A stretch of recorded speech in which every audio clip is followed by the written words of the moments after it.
Gloire à Jésus, gloire à Jésus, gloire à Jésus. Que le nom du Seigneur soit béni dans le nom de Jésus-Christ. Nous bénissons le nom du Seigneur. Nous le célébrons, nous le louons, nous l'adorons ce jour. Et nous sommes reconnaissants pour la grâce et la faveur qu'il nous donne de nous retrouver ce jour à ses pieds. Que son nom soit élevé, que son nom soit magnifié, que son nom soit glorifié dans le nom de Jésus-Christ. C'est lui qui nous donne cette opportunité d'être véritablement à ses pieds ce jour, qui nous donne de recevoir pleinement de lui, qui dispose nos cœurs et nos entendements, qui couvre ce moment de son sang, qui neutralise et anéantit tout ce qui est du diable, tout ce qui est vagabondage d'idées, tout ce qui est distraction, tout ce qui peut nous empêcher d'être focus, d'être attentif à sa voix ce jour. Il les neutralise et les détruit dans le nom de Jésus-Christ, qui règne sur ce moment et qui le conduit de bout en bout pour le bonheur de chacun de nous au nom de Jésus. Bien-aimé, merci. Connecte-toi davantage à moi, continue de le faire, de m'encourager par tes vues, par tes partages, continue de me soutenir, continue de m'encourager, continue de me suivre vraiment. Ça me fait du bien et ça m'encourage. Si tu n'es pas encore abonné, abonne-toi, nous avons fait chemin ensemble. Dieu est fidèle et nous partageons la parole de Dieu, nous partageons la capacité de Dieu à faire du bien à nos vies. Alléluia. Nous recevons son conseil et nous vivons conformément à ses conseils. Que Dieu te bénisse et j'espère que tu es bien installé. Aujourd'hui, le Seigneur me fait grâce de lire un passage et de raconter l'histoire de quelqu'un. Amen. Vous savez, dans la vie, très souvent, il est important que chacun connaisse sa place. Amen. Voilà. Chacun doit connaître sa place. Quand on te met à une place, il y a des tâches qui sont rattachées à cette place. Quand on te donne un poste, il y a des tâches qui sont rattachées à ce poste. Alléluia. Il y a aussi des tâches qui sont rattachées à d'autres postes qu'on ne t'a pas confiés. Ce n'est pas la peine de vouloir faire ou accomplir les tâches qui ne sont pas les tiennes. Amen. Parce que Dieu n'est pas un Dieu de désordre, c'est un Dieu d'ordre. Dans la maison de Dieu, Dieu a établi les pasteurs avec les 5 différents ministères, bien sûr. Il y a les anciens, il y a les diacres, il y a les premiers responsables, il y a les responsables, il y a les responsables adjoints, etc., etc. Et il y a le reste du peuple. Amen. Moi, si je suis du service d'ordre, qu'est-ce que j'ai à aller accomplir une tâche du prédicateur? Alléluia. Dieu n'est pas un Dieu de désordre. Dans la maison de Dieu, toi, tu as été choisi, tu as été à un poste pour chanter. Donne-toi tout entier à la louange.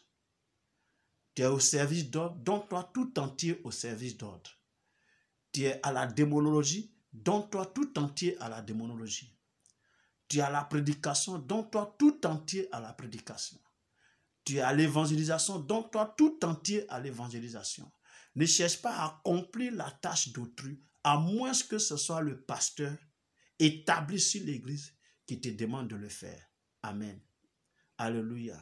Mais si le pasteur ne t'a pas encore demandé d'accomplir cette tâche, si vraiment tu as envie de l'accomplir, va vers le pasteur et demande-lui si tu peux l'accomplir. Et si tu donnes le OK, alors tu vas aller accomplir la tâche. Alléluia.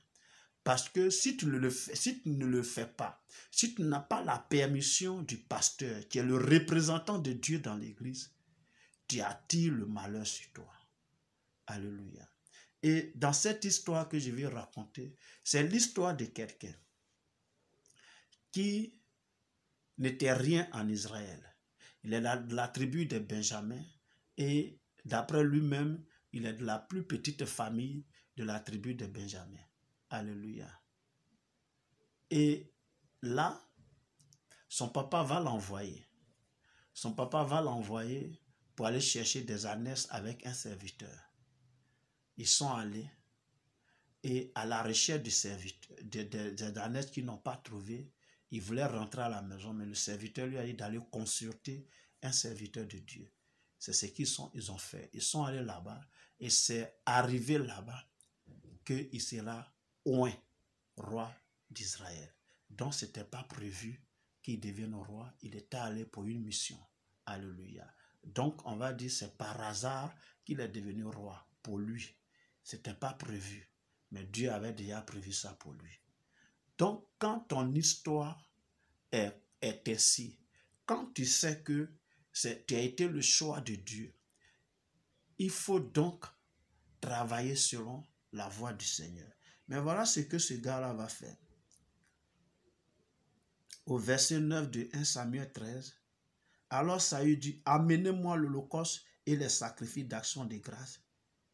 Et il offrit l'holocauste. Comme il achevait d'offrir l'holocauste, voici Samuel arriva et Saül sortit au devant de lui pour le saluer. Samuel dit, qu'as-tu fait? Saül répond, lorsque j'ai vu que le peuple se dispersait loin de moi et que tu n'arrivais pas au terme fixé et que les Philistins étaient assemblés à Michmash, je me suis dit, les Philistins vont descendre contre moi à Gilgal et je n'ai pas imploré l'Éternel. C'est alors je me suis fait violence et que j'ai offert l'holocauste. Et Samuel dit à Saül, tu as agi en insensé. Tu n'as pas observé le commandement de l'Éternel ton Dieu. Le commandement que l'Éternel ton Dieu t'avait donné. L'Éternel aurait affermi pour toujours ton règne sur Israël. Et maintenant, ton règne ne durera point. L'Éternel s'est choisi un homme selon son cœur. Et l'Éternel l'a destiné à être le chef de son peuple parce que tu n'as pas observé ce que l'Éternel t'avait commandé. Puis Samuel se leva et monta à Gilgal de Benjamin. Saül fut la revue du peuple, etc., etc. Donc voilà ce qui se passe. Ce n'était pas à lui d'offrir l'holocauste. Ce n'est pas son travail. Lui, le roi. Et à cette époque, les rois, c'est des guerriers. Donc, lui, il doit se préparer à la guerre. Il doit être là à enrager, c'est-à-dire l'armée, à mobiliser, à motiver l'armée et à leur donner de patienter. Le sacrificateur va venir, il va ouvrir le roquet, puis après on va partir. C'était le roi qui devrait jouer. Mais il dit que les gens se dispersent. Mais où est son problème? Ce n'est pas parce que les gens se dispersent que tu vas t'auto-saisir alors qu'on ne t'a pas donné l'autorisation. Il allait offrir le sacrifice et voici ce que ça lui a coûté.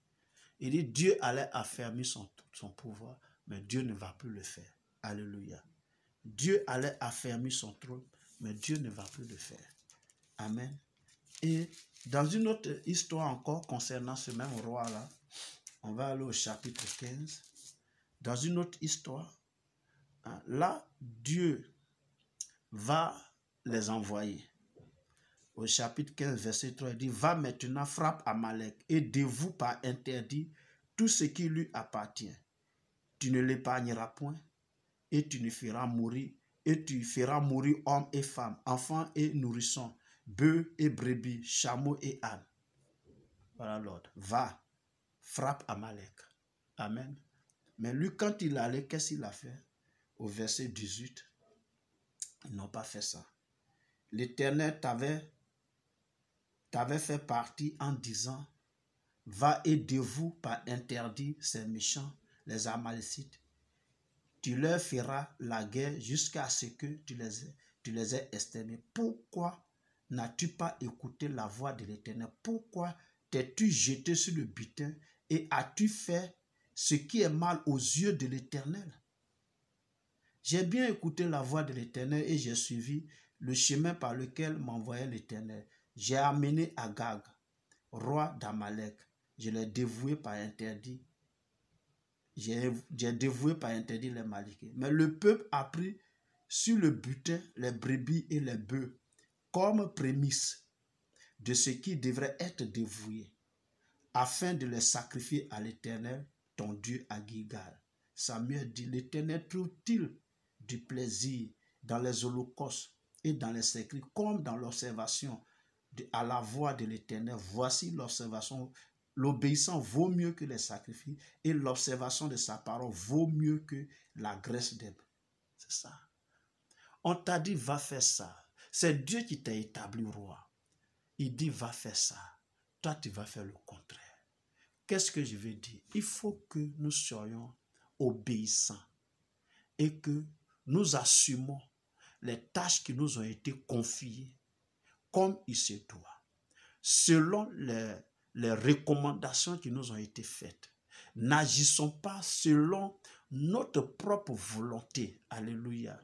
Si tu vois sur le terrain où on t'a envoyé, il y a des difficultés, alors et que tu veux procéder d'une autre manière, aie recours à celui qui t'avait donné la feuille de route. Si lui, il accepte, s'il te donne l'accord, alors tu peux agir. Mais si tu ne le fais pas et que tu le fais contrairement, et surtout même, Dieu avait dit ici de vouer tout, de ne même pas toucher au butin. Tuer hommes, femmes, enfants, nourrissons, tuer tous les animaux, de ne même pas ramener un seul butin même. Mais là, il a conservé le roi, n'est-ce pas? Il a conservé le roi et il a voué tout le peuple à interdire. Et ils ont pris les brebis grasses, ils ont pris les bœufs gras, n'est-ce pas? Ils sont venus à ça, ils vont offrir ça à Dieu. Mais attends, Dieu sait qu'il y avait des brebis grasses là-bas, il y avait des bœufs grasses là-bas, il y avait du bétail gras là-bas. Dieu sait ça, mais il dit, il faut tout détruire, il faut tout annuler, il faut tout anéantir. Mais toi, tu es venu à ça pour offrir ça à Dieu. Mais est-ce que Dieu, il prend plaisir à ça? Bon, l'holocauste tu fais là, c'est pour qui? C'est pas pour Dieu. C'est Dieu lui-même qui t'a dit non, ne touche pas à ça. Tu es allé prendre, tu as désobéi. Il faut rester à ta place. Accomplir les tâches qu'on t'a confiées. Et aie recours à ton mandataire pour que tu puisses faire autrement. Sinon, tu attires la malédiction sur toi.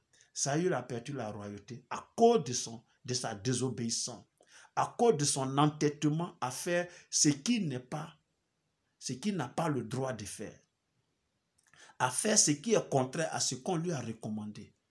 Si tu n'obéis pas et que tu fais toujours le contraire de ce qu'on te demande de faire, alors en cette année-là, sache que la main de Dieu va quitter sur toi.